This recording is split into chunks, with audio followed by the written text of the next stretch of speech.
राम राम, आप सभी का स्वागत है। आज आपको जैसा दिख रहा है कि मैं 8th क्लास का मॉडल क्वेश्चन पेपर लाया हूँ सोशल साइंस का। ये सेशन 2021-22 का है। तो इसमें हम क्वेश्चन डिस्कस करेंगे। और ये जो क्वेश्चन पेपर है वो जो 30% सिलेबस हटाया गया है उसमें से क्वेश्चन नहीं पूछे गए हैं। प्रश्न नंबर 1 बहुविकल्पी प्रश्न, मल्टीपल चॉइस क्वेश्चंस। तो फर्स्ट क्वेश्चन है, औरंगजेब की मृत्यु कब हुई थी? औरंगजेब की मृत्यु हुई थी, इसका ऑप्शन होगा 1 1707 ईस्वी को, 1707 AD, 1707 AD। क्वेश्चन नंबर 2 है, फर्स्ट का 2 है, भारत के पहले गवर्नर जनरल कौन थे? भारत के पहले गवर्नर जनरल कौन थे? इसका राइट आंसर होगा वॉरेन हेस्टिंग्स, वॉरेन हेस्टिंग्स। और थर्ड है, आर्य समाज के संस्थापक कौन थे? इसका आंसर होगा स्वामी दयानंद सरस्वती। स्वामी दयानंद सरस्वती जो थे वो आर्य समाज के संस्थापक थे। क्वेश्चन नंबर 4 है फर्स्ट का, बिरसा का जन्म किस समुदाय में हुआ था? बिरसा का जो जन्म है वो गोंड समुदाय में हुआ था, सॉरी मुंडा समुदाय में हुआ था। बिरसा का जन्म जो है वो मुंडा समुदाय में हुआ था, ऑप्शन 4। उसके बाद नेक्स्ट है, नवीकरणीय संसाधन है कौन सा? इनमें से नवीकरणीय संसाधन है पवन ऊर्जा, कोयला, पेट्रोलियम, प्राकृतिक गैस। तो इसमें नवीकरणीय संसाधन है पवन ऊर्जा, बाकी जो संसाधन है वो अनवीकरणीय संसाधन है। उसके बाद क्वेश्चन नंबर 6 है, विटीकल्चर का अर्थ है, विटीकल्चर का अर्थ होता है अंगूरों की खेती। तो इसका आंसर होगा फर्स्ट ऑप्शन, अंगूरों की खेती। उसके बाद है 7th, विश्व में तांबे का अग्रणी उत्पादक देश। तो विश्व में तांबे का अग्रणी उत्पादक देश है चिली, ठीक है। उसके बाद है, राज्यसभा के सदस्यों का कार्यकाल कितना होता है? राज्यसभा के सदस्यों का कार्यकाल होता है 6 वर्ष। नेक्स्ट क्वेश्चन है, क्वेश्चन नंबर 9, हिमाचल प्रदेश में लोकसभा की सीटें हैं, हिमाचल प्रदेश में लोकसभा की सीटें जो हैं वो 4 हैं और राज्यसभा की सीटें जो हैं वो हैं 3। उसके बाद है 10वां क्वेश्चन, क्वेश्चन 10, भारत में नागरिकों को वोट देने का अधिकार होता है। तो भारत में कौन से नागरिकों को वोट देने का अधिकार होता है? जिनकी आयु 18 वर्ष से ऊपर हो उनको वोट देने का अधिकार होता है। क्वेश्चन नंबर 2 है आगे, निम्नलिखित प्रश्नों के उत्तर दीजिए। भारत में पहली सूती कपड़ा मिल कब स्थापित हुई थी? तो ये हुई थी हमारी 1854 ईस्वी में मुंबई में। और सेकंड क्वेश्चन है हमारा, शांति निकेतन के संस्थापक कौन थे? शांति निकेतन के संस्थापक कौन थे? इसका आंसर होगा रविंद्रनाथ टैगोर जी। रविंद्रनाथ टैगोर जो थे वो शांति निकेतन के संस्थापक थे। उन्होंने शांति निकेतन की स्थापना 1901 ईस्वी में की थी। उसके बाद नेक्स्ट क्वेश्चन है, भारत को ब्रिटिश शासन से कब मुक्ति प्राप्त हुई थी? इसका मतलब है कि भारत कब आज़ाद हुआ था? ये होगा आंसर हमारा 15 अगस्त 1947 ईस्वी में। आगे है, टीपू सुल्तान कौन था? तो टीपू सुल्तान जो था वो मैसूर का शासक था। उसके बाद है अगला क्वेश्चन, सुनहरा रेशा किसे कहते हैं? तो सुनहरा रेशा किसे कहते हैं? पटसन जो है वो उसको सुनहरा रेशा कहते हैं, पटसन को सुनहरा रेशा कहते हैं। उसके बाद है 6th क्वेश्चन, सनराइज उद्योग का संबंध किस देश नहीं, सनराइज उद्योग का संबंध किस उद्योग से है? तो सनराइज उद्योग का संबंध सूचना प्रौद्योगिकी, स्वास्थ्य लाभ, पर्यटन तथा ज्ञान से संबंधित उद्योग से है। उसके बाद अगला है, भारत का सर्वोच्च न्यायालय कहाँ स्थित है? तो भारत का सर्वोच्च न्यायालय जो है वो नई दिल्ली में स्थित है। इससे पीछे जो क्वेश्चन है 7th वो हमने डिस्कस नहीं किया। विश्व में सबसे अधिक जनसंख्या किस देश की है? तो विश्व में सबसे अधिक जनसंख्या है वो है चाइना की और सेकंड पोजीशन पे भारत की। उसके बाद 9th क्वेश्चन है, भारतीय संविधान किस आयु वर्ग के बच्चों को शिक्षा की गारंटी देता है? तो 6 से 14 वर्ष के आयु के बच्चों को हमारा जो संविधान है शिक्षा की गारंटी देता है। उसके बाद है, भोपाल गैस त्रासदी कब हुई थी? भोपाल गैस जो त्रासदी है वो 2 दिसंबर 1984 ईस्वी में हुई थी। नेक्स्ट क्वेश्चन है हमारा, रिक्त स्थान भरें, fill in the blanks. Bhopal gas त्रासदी जो है डैश गैस का रिसाव हुआ था। तो इसमें जो है methyl iso cyanide, methyl iso cyanide,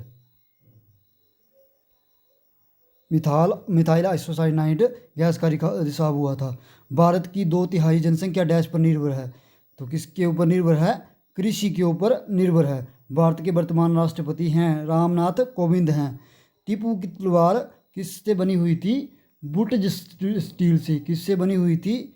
बुर्ज स्टील से। आगे है नेक्स्ट क्वेश्चन हमारा कि ब्रह्म समाज की स्थापना डैश ने की थी। ब्रह्म समाज की स्थापना राजा राम मोहन राय जी ने की थी। आगे हमने मैच द कॉलम, इन सही जोड़ों को मिलाना है।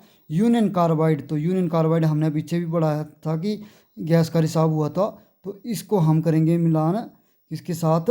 भोपाल गैस त्रासदी के साथ। सर्वोच्च न्यायालय, सर्वोच्च न्यायालय हमें पता है हमारा नई दिल्ली में है, ठीक है। उसके बाद है कॉफ़ी, कॉफ़ी का उत्पादन जो है वो ब्राज़ील में किया जाता है। उसके बाद है भारत छोड़ो आंदोलन, भारत छोड़ो आंदोलन 1942 में शुरू हुआ था। महात्मा गांधी की मृत्यु 1950 में नहीं हुई थी बल्कि 1948 में हुई थी, ठीक है, 30 जनवरी 1948 ईस्वी में। तो ये इनके द्वारा थोड़ी मिस्टेक हो गई है। अच्छा, नेक्स्ट क्वेश्चन है हमारा सही या गलत। जलियांवाला बाग हत्याकांड जो है वो 13 अप्रैल 1919 को हुआ। ये जो होगा वो ट्रू होगा। नौलायन एक प्राकृतिक रेशा है, ये हमारा फॉल्स होगा, गलत होगा। नौलायन एक प्राकृतिक रेशा नहीं है बल्कि एक कृत्रिम रेशा है, तो ये फॉल्स। उसके बाद है ओसाका को जापान का मैनचेस्टर कहा जाता है, ये भी ट्रू है। जल संरक्षण आवश्यक नहीं है, ये फॉल्स है। जल संरक्षण जो है बहुत ज़्यादा ज़रूरी है। उसके बाद नेक्स्ट क्वेश्चन है हमारा निम्न प्रश्नों के उत्तर दीजिए। झांसी की रानी लक्ष्मीबाई की अंग्रेजों से ऐसी क्या मांग थी जिसे अंग्रेजों ने ठुकरा दिया? तो हमें पता है कि वो क्या करना चाहती थी, अपना पुत्र, दत्तक पुत्र जो था उसको अपना उत्तराधिकारी घोषित करना चाहती थी, लेकिन अंग्रेजों ने इस मांग को ठुकरा दिया था। अब जामदनी क्या है? जामदनी हमें पता है कि एक प्रकार का बारीक मलमल होता है जिसके ऊपर हथकरघे पर सुंदर नमूने जो हैं वो उकेरे जाते हैं। 1940 के मुस्लिम लीग के प्रस्ताव में क्या मांग की गई थी? तो 1940 के मुस्लिम लीग के प्रस्ताव में क्या मांग की गई थी कि देश के जो भारत के पश्चिमोत्तर क्षेत्र हैं और पूर्वी क्षेत्र जो हैं उनको, जिसमें मुस्लिम लोग जो ज़्यादा रहते हैं, उनको स्वतंत्र राज्य बना दिया जाए। लेकिन इसमें ये मांग नहीं थी कि पाकिस्तान बना दिया जाए, का विभाजन, भारत का विभाजन कर दिया जाए। अब योजना आयोग क्या होता है? योजना आयोग की मुख्य भूमिका क्या थी? तो योजना आयोग की स्थापना भारत में इसीलिए की गई थी, भारत देश का विकास किया जाए, ठीक है, देश की गरीबी जो है उससे मुक्ति दिलाई जाए, और जो हमारी आधुनिक तकनीकी है, औद्योगिक ढांचा जो है उसको तैयार किया गया था, ठीक है। अतः 1950 में सरकार ने आर्थिक विकास के लिए नीतियां बनाने और लागू करने के लिए एक योजना आयोग का गठन किया, ठीक है। तो इसके अलावा भारत में मिश्रित अर्थव्यवस्था को जो है वो अपनाई गई थी, ये भी लिख सकते हो आप योजना आयोग में। उसके बाद है हाशियाकरण शब्द से क्या समझते हो आप? हाशियाकरण शब्द से हम यही समझते हैं कि जो समाज का मुख्य भाग नहीं है, है ना। तो भारत में समाज का मुख्य भाग कौन नहीं थे? जो कि दबे हुए समूह जो थे, दबे हुए समूह जो थे वो भारत में मुख्य क्षेत्र का भाग नहीं थे, मुख्य समाज का भाग नहीं थे। अच्छा, उसके बाद आगे धर्मनिरपेक्षता क्या है? धर्मनिरपेक्षता मतलब जिसमें देश का कोई अपना धर्म नहीं होता, जब बल्कि सभी धर्मों को समान इक्वली रूप से ट्रीट किया जाता है। आगे है जनसंख्या पिरामिड क्या है? उद्योग शब्द से का क्या तात्पर्य है? रोपण कृषि क्या है? इन क्वेश्चनों के उत्तर आप अभ्यास के प्रश्न उत्तरों में भी देख सकते हो। अगर आपको नहीं पता चलेगा तो आप मेरे से पूछ सकते हो। प्रश्न नंबर 7, निम्न प्रश्नों के उत्तर दीजिए। आदिवासी लगातार हाशिए पर क्यों खिसकते जा रहे हैं? 2 उदाहरण दीजिए। विदेशी कंपनियों को भारत में अपने कारखाने खोलने से क्या फ़ायदा है? सरकार किसानों को कृषि के विकास में किस प्रकार की मदद करती है? उसके बाद 4th है कौन सा उद्योग प्राय आधुनिक उद्योग का मेरुदंड कहा जाता है और क्यों? महात्मा गांधी बच्चों को हस्तकलाएं क्यों सिखाना चाहते थे? और 6th है लड़कियों को स्कूल ना भेजने के पीछे लोगों के पास कौन कौन से कारण थे? तो ये जो क्वेश्चन है वो आप खुद सॉल्व करने की कोशिश करोगे। अगर आप सक्सेस नहीं होते तो आप कमेंट बॉक्स में टाइप कर सकते हो, इन प्रश्नों के उत्तर मैं आपको बता दूंगा। उसके बाद है निम्न प्रश्नों के उत्तर दीजिए। निर्वाह कृषि और गहन कृषि में क्या अंतर है? 2nd, गांधी जी ने नमक कानून तोड़ने का फैसला क्यों लिया? 3rd, ऐसा क्यों है कि ज़्यादातर निजी अस्पतालों और निजी स्कूल कस्बों या ग्रामीण इलाकों की बजाय बड़े शहरों में ही हैं?